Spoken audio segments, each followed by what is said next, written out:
Salut chers élèves, bienvenue dans cette série de vidéos consacrée à la notion des espaces vectoriels réels et destinée aux élèves de terminale sciences mathématiques.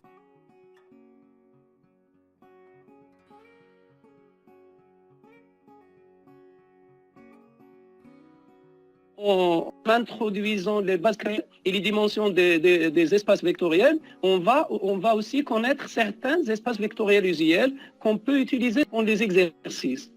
Exemple 1, on commence par un ensemble C, muni de l'addition des nombres complexes et de la multiplication d'un nombre complexe par un nombre réel. Voilà, donc ça c'est une loi interne, somme de nombres complexes, et ça c'est une loi externe, c'est la multiplication d'un nombre complexe par un nombre réel. C plus point est un espace vectoriel réel.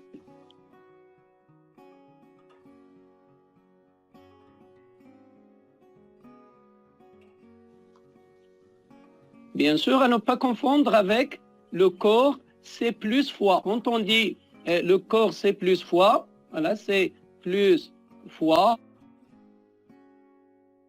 Ça, c'est un corps, bien sûr. Le plus, c'est la même loi de composition interne, mais attention ici, le fois, c'est la loi de composition interne produite de deux nombres complexes.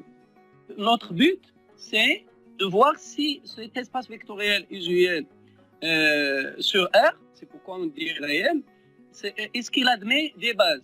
Et si ces bases existent, quelle est la dimension de cet espace vectoriel? Voilà. En se donnant un espace vectoriel quelconque et une famille d'éléments de l'espace vectoriel donné. Une famille, c'est quoi? Une famille, c'est un sous-ensemble de E et c'est aussi appelé liste. Mais souvent, on dit famille. Cette famille contient un nombre fini d'éléments. Cette famille-là, il dit une base de E si seulement si tout élément de E s'écrit en fonction des éléments de la base, ce sont des vecteurs, souvent les éléments de l'espace vectoriel, on les appelle des vecteurs, et en fonction de ces vecteurs-là, mais en fonction aussi des coefficients appartenant à R. Et cette écriture, il doit exister et unicité de l'écriture. On dit que U s'écrit combinaison linéaire des vecteurs E1, E2 jusqu'à En. Donc, si pour tout élément de E, on arrive à écrire cet élément comme combinaison linéaire des éléments de la base d'une manière unique, alors cette famille-là est dite une base de cet espace vectoriel. Eh bien, ce qui est très important, c'est que quand on arrive à trouver une base, une première base, et qu'on s'aperçoit qu'il contient par exemple n éléments, forcément, toutes les bases de ce même espace vectoriel vont contenir n éléments. Ça veut dire que toutes les bases d'un même espace vectoriel ont le même nombre d'éléments. C'est ce qu'on appelle la dimension. On dit que dimension de cet espace vectoriel E sur le corps R, c'est égal à n. C'est quoi le n? N, c'est cardinal de la base B. Donc, la dimension d'un espace vectoriel, c'est le nombre commun à toutes ces bases, parce que les bases ont toujours le même nombre, un même nombre d'éléments. Donc, ce qu'on va remarquer, c'est que d'après le cours des nombres complexes, pour tout Z appartenant à C, il existe unique AB appartenant à R, tel que Z égale A plus B, I. Ça, c'est la forme algébrique d'un nombre complexe. Bien sûr, cette forme algébrique, elle est unique. C'est une écriture unique, d'après le cours des nombres complexes. On en déduit que pour tout Z appartenant à C, pour tout vecteur Z, c'est ça, il existe unique. Quoi? Il existe AB appartenant à R carré, tel que Z s'écrit comment?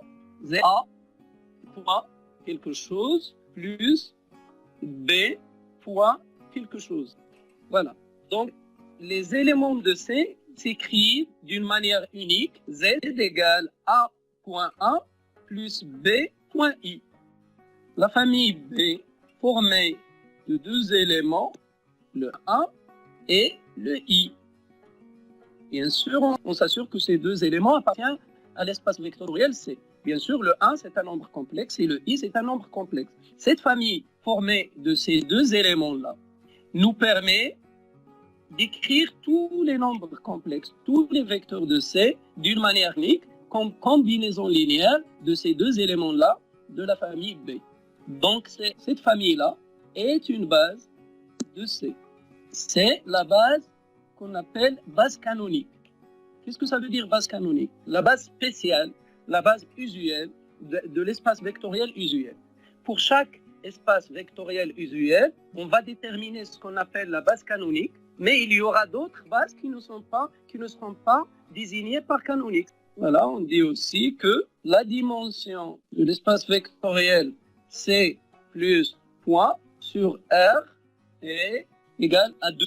Ce 2-là, c'est le nombre d'éléments de B, c'est cardinal de B.